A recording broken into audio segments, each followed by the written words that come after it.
Hello दोस्तों, आइए आपके बीच में एक और नई कहानी लेकर आया हूँ। कहानी का शीर्षक है एक झूठ की सज़ा। एक झूठ की सज़ा ज़िंदगी भर मिल सकती है और अच्छी खासी ज़िंदगी को ख़राब कर सकती है। ये कहानी में एक झूठ की सज़ा ज़िंदगी भर उठानी पड़ी बेहद दुख भरी कहानी है। क्या है वो झूठ और क्या मिला झूठ बोलने का परिणाम, आइए जानते हैं कहानी में।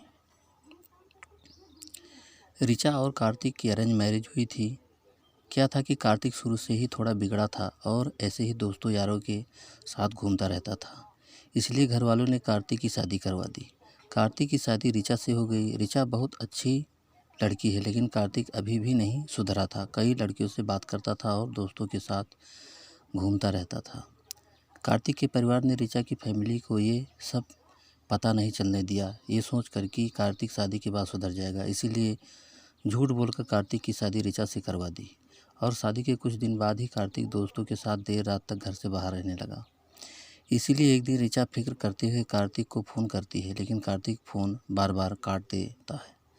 करीब रात के 12 बजे कार्तिक घर आया और ऋचा ने उनसे पूछा, फ़ोन क्यों काट रहे थे? हमें कितनी फिक्र हो रही थी, कहाँ थे आप? कार्तिक ऋचा की बात को अनदेखा करते हुए किचन में खाना लेने चला गया। ऋचा कार्तिक को खाना देती है और उसके बाद दोबारा ऋचा कार्तिक से पूछती है, कहाँ गए थे आप? और फिर कार्तिक झूठ बोलते हुए कह देता है कि थोड़ा काम था।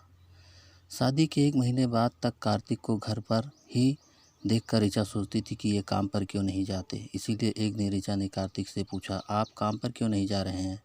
अब तो शादी को 1 महीने से ज़्यादा हो गया है। कार्तिक हिचकिचाता हुआ फिर झूठ कहता है कि ऑफिस से छुट्टी ले ली थी 2 महीने की। ऋचा के परिवार में बताया गया था कि कार्तिक एक बड़ी कंपनी में अकाउंटेंट का काम करता है, लेकिन असल में कार्तिक कोई काम नहीं करता था। 2 महीने बाद ऋचा ने फिर से कार्तिक से कहा कि 2 महीने से ज़्यादा हो गए, आप अभी भी काम पर नहीं जा रहे हैं। कार्तिक चुप रह गया, लेकिन ऋचा समझ गई थी कि कार्तिक की आंखों में देखकर कि कार्तिक झूठ बोल रहा है। इसीलिए ऋचा ने फिर कहा, बता क्यों नहीं रहे? क्या बात है? सच क्यों नहीं बता देते? कार्तिक गुस्से में कहता है, नहीं करते कोई काम, झूठ बोला था तुमसे, अब दोबारा मत पूछना। कार्तिक के पिता और बड़े भैया सरकारी जॉब करते थे, इसलिए कार्तिक को कभी जॉब नहीं करनी पड़ी। ना उसने कभी सोचा और कार्तिक ने ना ही पढ़ाई में ध्यान दिया और घर वालों की गैर जिम्मेदारी ने कार्तिक को बिगाड़ दिया। ऋचा को इस बात का बहुत दुख हुआ कि सबने उसकी फैमिली से झूठ बोला। ऐसे ही चलता रहा। कार्तिक घूमता रहा दोस्तों के साथ। फिर जब ऋचा ने एक दिन कार्तिक से कहा, आप ऐसे क्यों घूमते रहते हैं? आपके दोस्त आवारा है, घूमते रहते हैं फालतू। कार्तिक ऋचा को गुस्से में देखता है, लेकिन कुछ कहता नहीं। अगले दिन शाम का समय था। कार्तिक को बुलाने उसके दोस्त आए और बाहर से आवाज़ लगाकर कार्तिक का नाम लेते हैं, कार्तिक कार्तिक जल्दी आ भाई। ऋचा का गुस्सा आता है और वो बाहर जाकर कार्तिक के दोस्तों से कहती है, वो नहीं आ रहे हैं, आप लोग यहाँ मत आया करो। कार्तिक के दोस्त सुनकर चले गए। उस वक्त कार्तिक बाथरूम में था तो उसे सुनाई नहीं दिया, लेकिन जब कार्तिक अपने दोस्तों के पास गया तो उन्होंने बताया कि तेरी पत्नी ऐसे बोल रही थी हमसे। कार्तिक को सुनकर गुस्सा आ गया और दोस्ती यारी निभाने के चक्कर में ऋचा को फ़ोन करके दोस्तों के सामने ही गाली दे देता है और कहता है, अपनी हद में रहकर बात किया करो मेरे दोस्तों से, समझी? और फ़ोन काट देता है। ऋचा ने सारी बातें अपनी मम्मी को बताई, लेकिन ऋचा की माँ ने उनसे कहा, अब जैसा भी है वही है, घर तुम्हारा और सबकी इज्जत किया करो, धीरे धीरे सब ठीक हो जाएगा।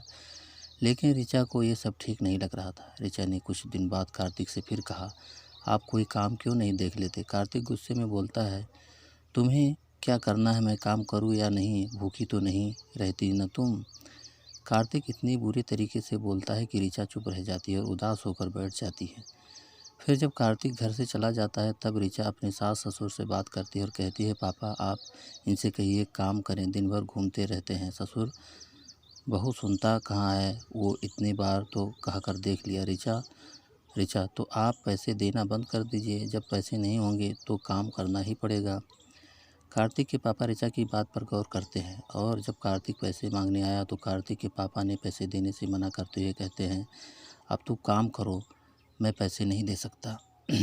कार्तिक समझ जाता है कि ऋचा ने उसके पापा को भड़काया होगा, इसीलिए कार्तिक इस बार ऋचा पर हाथ उठाता है और उसे मारता है। ऋचा रोने लगती है और कार्तिक गुस्से में अपने दोस्तों के पास चला जाता है। कार्तिक अपने दोस्तों के साथ बहुत शराब पी लेता है और घर जाकर ऋचा से लड़ता है, उसे गाली देता है, लेकिन फिर भी ऋचा सहती है और मार खाने के बाद भी कार्तिक को खाना खिलाती है और लेटा देती है, क्योंकि ऋचा माँ ने सिखाया था पति जैसा भी उसकी सेवा करनी चाहिए। कार्तिक के पिता ने कार्तिक को पैसे देना एकदम से बंद कर दिया था, इसीलिए कार्तिक गुस्से में जानबूझकर अपने दोस्तों से पैसे उधार लेकर शराब पीकर आता और रोज़ ऋचा से लड़ता था। कुछ दिन बाद जब कार्तिक के ऊपर ज़्यादा कर्ज हो गया और फिर वही दोस्त कार्तिक से पैसे मांगने लगे और उल्टा सीधा बोलने लगे, लेकिन कार्तिक के समझ में भी नहीं आया और दूसरा कर्जा लेकर कार्तिक ने पहला कर्जा चुकाया। ऐसे ही जब बहुत कर्जा हो गया तो कार्तिक पर, तो सब अपने पैसे के लिए कार्तिक को धमकी देने लगे और परेशान करने लगे। ऋचा ने कार्तिक से कहा भी अभी कुछ बिगड़ा नहीं है, नौकरी कर लीजिए, कोई सब ठीक हो जाएगा। फिर एक दिन कर्ज के चक्कर में कार्तिक की लड़ाई हो गई और कार्तिक उस वक्त गुस्से में शराब पीकर ऋचा को गुनहगार समझता है कि उसकी वजह से पैसे मिलना बंद हुए हैं और उसकी लड़ाई हो रही है सबसे। इसीलिए घर जाकर कार्तिक ऋचा को बहुत मारता है और जब कार्तिक के माता पिता बीच में आते हैं तो उन्हें भी धक्का देकर कहता है, आप लोग बीच में मत आना वरना मुझसे बुरा कोई नहीं होगा।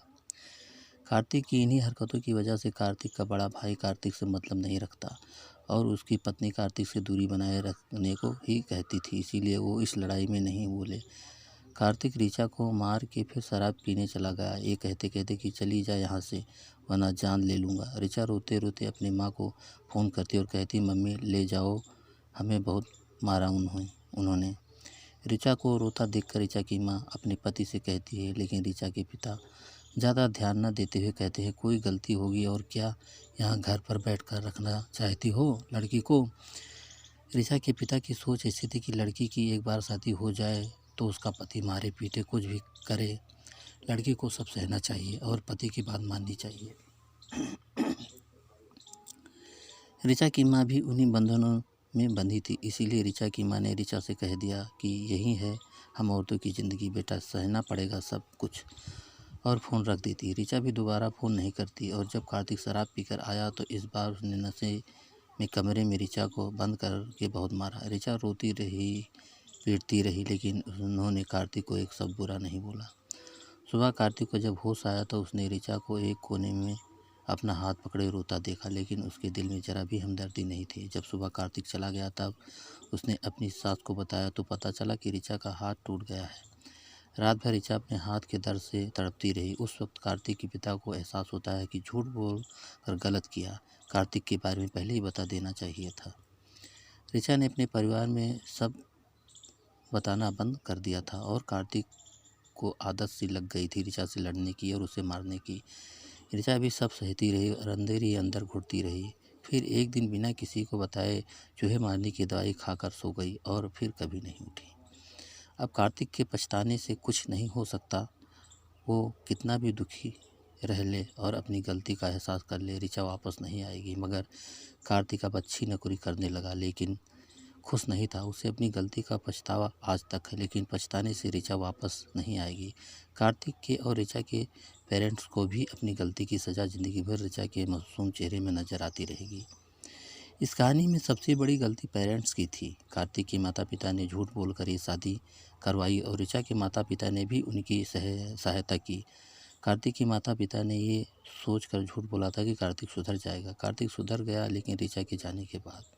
दोस्तों, कहानी कैसी लगी? मेरी आंखों में आंसू आ गए। ये तो भी ऋचा की एक कहानी है। आपको इस कहानी से क्या समझ आया और आपकी क्या राय है, हमें कमेंट करके ज़रूर बताइएगा, जिससे हमें और अच्छी कहानियाँ लिखने में मदद मिले। तो आपको ये कहानी कैसी लगी हमें ज़रूर बताना, और अगर अभी तक आप हमारे चैनल को सब्सक्राइब नहीं किए हैं तो जल्दी से कर लीजिए, जिससे आपको नई नई कहानियाँ मिलती रहे। आगे कहानी में फिर मिलेंगे, तब तक के लिए धन्यवाद।